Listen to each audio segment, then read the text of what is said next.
Dear student अस्सलाम वालेकुम। यकीनन आप लोग ठीक होंगे।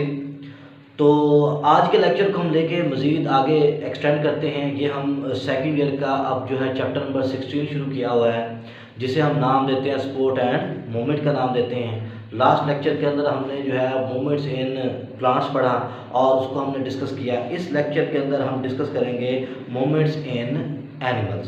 देखिए, स्पोर्ट की जब बात की जाती है, स्पोर्ट एक ऐसा फिनोमिना होता है जो ऑर्गेनिज्म को इस काबिल करता है, इसका ये क्या करता है, एबिलिटी मुहैया करता है कि वो क्या कर सके, वो लोकोमोशन कर सके, वो अपनी एक्टिविटी को परफॉर्म कर सके, वो फूड को हासिल कर सके, वो रिप्रोडक्शन कर सके। तो इसका मतलब ये स्पोर्ट का काम ये होता है क्या करता है, एक ऐसा फिनोमिना जो जानदार को उसकी एक्टिविटी परफॉर्म करने में मदद देता है।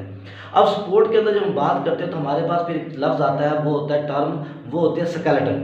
देखिए, स्केलेटन क्या होता है। जब हम बात करते हैं स्केलेटन को, तो आमतौर पर जब हम स्केलेटन की बात करते हैं तो हमारे दिमाग में ह्यूमन स्केलेटन आता है, यानी कि ढांचा आता है। तो ह्यूमन स्केलेटन तो क्या होता है, फ्रेमवर्क ऑफ बोन होता है, यानी कि हड्डियों का क्या होता है, फ्रेमवर्क होता है जो सपोर्ट करता है। इसी तरह ये जब स्केलेटन, जनरल स्केलेटन की बात करते हैं तो हम कहते हैं कि एक टफ रिजिड फ्रेमवर्क का बॉडी, यानी कि एक टफ है, एक रिजिड है, फ्रेमवर्क का बॉडी है जो जानदार को क्या कर रहा है, जो उसकी जानदार की शेप मुहैया कर रहा है, शेप प्रोवाइड कर रहा है, उसको प्रोटेक्ट कर रहा है, उसको न्यूट्रिएंट दे रहा है, और सबसे बड़ी बात यह है कि उसे जो है मुख्तलिफ किस्म की सरगर्मियाँ परफॉर्म करने में सपोर्ट कर रहा है। तो हम कह सकते हैं कि skeleton is a tough rigid framework of the body which provide an organism protection, support, nutrition as well as is also provide a shape, that is called as skeleton. अब स्केलेटन की जब बात की जाती है तो ये तो हमें समझ आ गई कि भाई एक टफ है, रिजिड जो है ना फ्रेमवर्क होता है, जानदार को एक्टिविटी परफॉर्म करने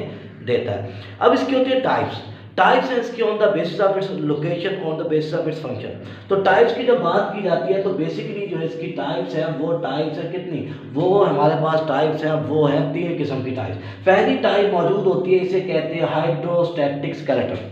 लफ्ज़ से पता चल रहा है, हाइड्रो मतलब वाटर, स्टैटिक मतलब साकिन, यानी कि अपने जिस्म में पानी को क्या करते हैं, ठहरा कर एक जगह पे मूव कर क्या करते हैं, उसे जो है ना एक जगह पर रख कर उसके बाद उसे एज ए ट्रिगर प्रेशर के तौर पे यूज़ करते हैं, तो हम उसे हाइड्रोस्टैटिक का नाम देते हैं। फिर इस तरह दूसरा मौजूद होता है एक्सोस्केलेटन। ये हमने देखा है मोलस्कन्स के अंदर, ये हमने देखा है इंसेक्ट्स के अंदर, जिसमें क्या होता है, जिसमें उनकी बॉडी के बाहर जो क्या होता है, एक आर्मर की शक्ल में, एक ढाल की शक्ल में क्या होता है, वो मौजूद होता है, तो उसे हम कहते हैं एक्सोस्केलेटन। तीसरी कैटेगरी इसके अंदर मौजूद होती है, जिसे हम नाम देते हैं किसका, वो देते हैं एंडोस्केलेटन का। जो हमारी खासियत है, मैमल्स के अंदर, ह्यूमन के अंदर भी क्या होता है, एंडोस्केलेटन मौजूद होता है। तो इस लेक्चर के अंदर हम आज डिस्कस करेंगे थोड़ा सा हाइड्रोस्टैटिक को, साथ हम करेंगे एक्सोस्केलेटन को डिस्कस करेंगे कि वो कैसे होता है। तो पहला हमारे पास मौजूद है हाइड्रोस्टैटिक स्केलेटन। देखिए, हाइड्रोस्टैटिक स्केलेटन पहली बात उन जानदारों में पाया जाता है जो क्या होते हैं, सॉफ्ट होते हैं।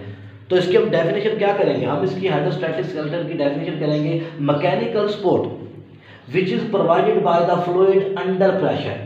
यानी कि जब उनकी बॉडी की बात करते हैं, जैसे कि हमारे पास नाइडेरियन है, अर्थवर्म है। अब अर्थवर्म की खासियत क्या होती है, अर्थवर्म की खासियत ये होती है कि उसकी बॉडी सेगमेंटेड होती है और उसके दरमियान में क्या होती है, सिलोम मौजूद होती है। अब वो जो सिलोम उसके दरमियान में मौजूद होती है, तो वो सिलोम के अंदर क्या भरा होता है, सिलोमिक फ्लूइड भरा होता है। तो वो सिलोमिक फ्लूइड के ऊपर क्या लगाते हैं, प्रेशर लगाते हैं, और प्रेशर लगाने की वजह से वो जो मूव क्या होता है, दूसरे इर्द गिर्द की जगह फैलता है, तो वो क्या करता है, उन पर जाके प्रेशर लगाता है, तो इसमें वो क्या करता है, इसको टर्जिट कर देता है और मूवमेंट सेगमेंट्स की क्या करता है, अलाउ करता है। तो इसका मतलब है कि मैकेनिकल सपोर्ट एक ऐसी सपोर्ट जो क्या होती है, जो प्रोवाइड की जाए फ्लूइड अंडर प्रेशर, प्रेशर की वजह से फ्लूइड उस मूवमेंट को शो करे, तो हम उसे कहते हैं कि ये क्या है, ये हाइड्रोस्टैटिक स्केलेटन मौजूद है। जैसे कि हमने अभी अर्थवर्म की बात की, उसमें क्या मौजूद है, सिलोमिक फ्लूइड उसके अंदर पाया जाता है, उसकी सिलोम मौजूद होती है। तो वो सिलोम क्या करती है, उसके ऊपर जब मसल्स क्या सर्कुलर मसल कॉन्ट्रैक्ट करते हैं, तो फ्लूइड क्या होता है, वो एक कंपार्टमेंट से, एक सेगमेंट से दूसरे में क्या करता है, मूव करता है। जब वो मूव करता है तो अल्टीमेटली क्या लगाता है, वो प्रेशर लगाता है जो उसे लोकोमोशन में मदद करता है।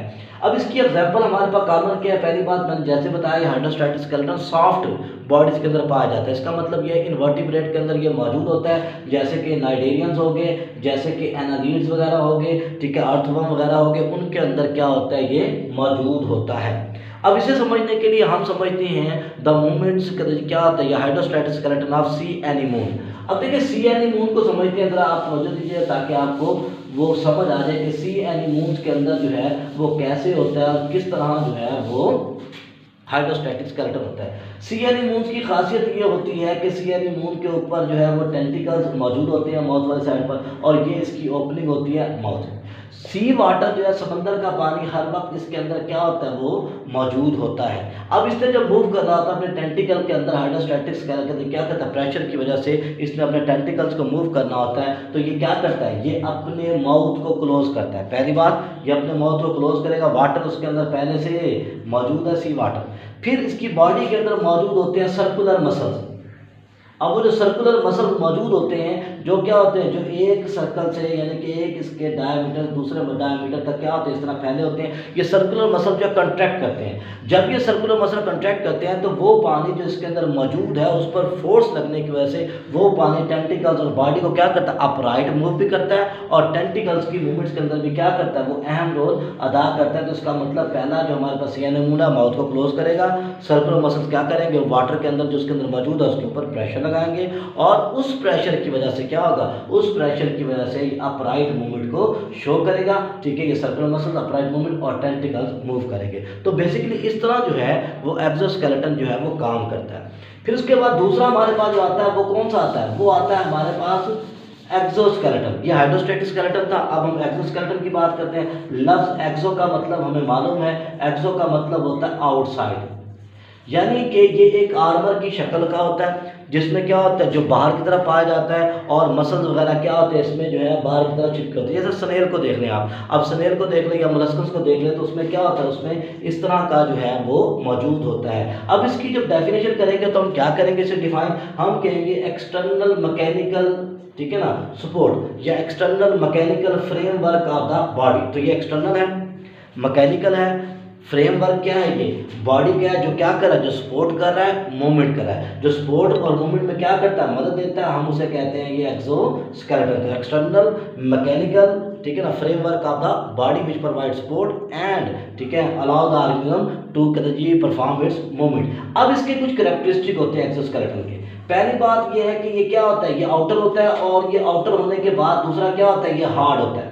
अब हार्ड होने के बाद जो मसल होते हैं वो इसके इंटरनल क्या होते हैं, वो चिपके हुए होते हैं। तो मसल अंदर की तरफ चिपके होते हैं, बाहर ये हार्ड होता है, मसल अंदर की तरफ होते हैं। ये इनर्ट होता है, ये रिएक्शन नहीं करता। उसके अलावा नॉन लिविंग होता है, अगर इसे उतार दिया जाए तो इंसेक्ट इसे उतार सकता है, लेकिन क्या होता है, लेकिन उसे खतरा होता है प्रेडेटर का, क्योंकि वो क्या होता है, क्योंकि वो वल्नरेबल हो जाता है। तो वल्नरेबल होने की वजह से वो क्या होता है, उसे खतरा होता है कि उस पर जो ना प्रेडेटर हमला कर सकते हैं, लेकिन इसे उतारा जा सकता है। ये इनर्ट होता है, नॉन लिविंग होता है, और ये सेक्रेटेड बाय एंडोडर्मस। जो एंडोडर्मस होती है नीचे वाली मसल्स की लेयर, वो इसे क्या करती है, वो उसे सेक्रेट करती है। तो एक्सोस्केलेटन बेसिकली क्या होता है, एक्सटर्नल मैकेनिकल फ्रेमवर्क का बॉडी, जो क्या होता है, जो हार्ड होता है, मसल नीचे से अटैच होते हैं, इनर्ट होता है, और साथ जो है वो क्या होता है, वो नॉन लिविंग होता है, एंडोडर्मस इसे सेक्रेट करती है। अब इसकी जो लेयर्स होती हैं, इसकी बॉडी जो है एक्सोस्केलेटन की 2 लेयर पर मुश्तमिल होती है। अब वो जो 2 लेयर जो क्या होती है वो मौजूद होती हैं, वो कौन सी होती है, पहली लेयर मौजूद होती है, इसे कहते हैं एपीक्यूटिकल। तो इसका मतलब 2 लेयर मौजूद है, बाहर वाली एपीक्यूटिकल का नाम देते हैं। ये आउटर मोस्ट होती है, सबसे बाहर वाली होती है, ठीक है। अब ये आउटर मोस्ट है, और ये वैक्सी होती है।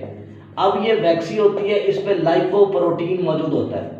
तो लाइपोप्रोटीन की वजह से क्या होती है, ये पाई जाती है, और क्योंकि इसमें लिपिड मौजूद है तो इसलिए ये क्या होती है, इम्परमिएबल होती है। किससे, ये इम्परमिएबल होती है वाटर के।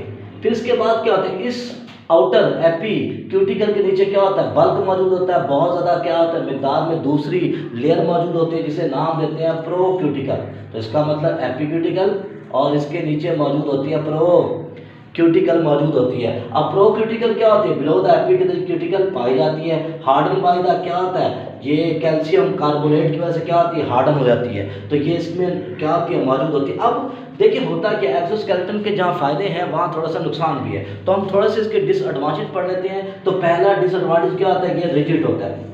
अब क्योंकि ये रिजिड होता है, तो रिजिड होने की वजह से ये ऑर्गेनिज्म को फ्रीली मूवमेंट की इजाज़त नहीं देता, इसलिए ऑर्गेनिज्म इसे फ्री मूव नहीं कर सकता। दूसरी चीज़ इसके अंदर मौजूद होती है वो हैवीनेस है।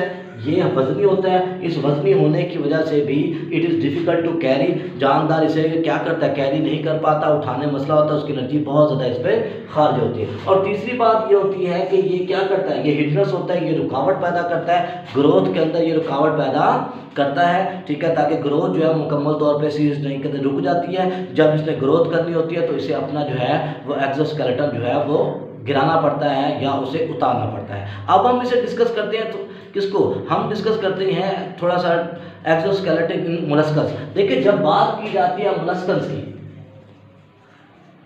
मोलस्कस का जो एक्सोस्केलेटन होता है वो थोड़ा सा, ठीक है ना, डिफरेंट होता है। हम थोड़ा सा उसे डिस्कस करते हैं। पहली बात यह है कि शेल ऑफ मोलस्कस, उसे हम डिस्कस करते हैं। ये क्या होता है, ये बाद दफ़ा एक लेयर पर मुश्तमिल होता है, बाद दफ़ा एक से ज़्यादा लेयर पर मुश्तमिल होता है। तो इसका मतलब ये है कि ये एक लेयर पर और बाद दफ़ा क्या होता है, ये एक से ज़्यादा लेयर पर मुश्तमिल होता है। जैसे कि स्नेल की बात करते हैं, अब स्नेल का जो एक्सोस्केलेटन होता है, ज़रा एक मार्क कर देंगे प्लीज दूसरा। जब हम बात करते हैं स्नेल की,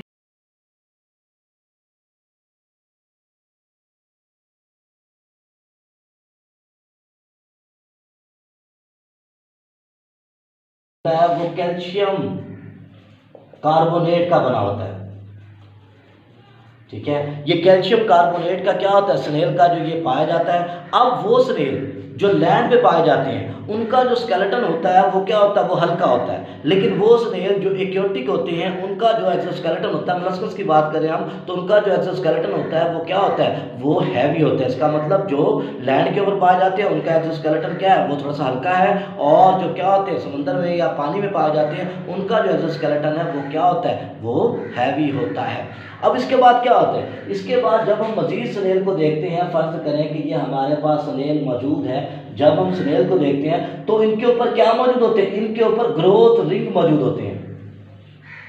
और ग्रोथ रिंग इस बात की निशानदेही होते हैं कि हर साल इन्होंने क्या किया, जब इन्होंने ग्रोथ की तो हर साल क्या होता है कि एक रिंग जो है उस पर बनता चला गया। तो ये क्या होते हैं, इनमें ग्रोथ रिंग्स वगैरह मौजूद होते हैं जो इस बात की इंडिकेशन करते हैं कि वक्त के साथ साथ जो मोलस्कस हैं, ठीक है, उनका जो स्केलेटन है वो क्या होता रहता है, वो बढ़ता रहता है। तो इस लेक्चर के अंदर हम यहीं तक पढ़ेंगे। अगले लेक्चर के अंदर हम एक्सोस्केलेटन इंसेक्ट का पढ़ेंगे और पढ़ेंगे कि एक्डाइसिस क्या होता है, मोल्टिंग क्या होती है, कौन कौन से स्टेजेस उसमें इन्वॉल्व होते हैं जब इंसेक्ट जो हैं वो अपना एक्सोस्केलेटन रिमूव करते हैं। शुक्रिया।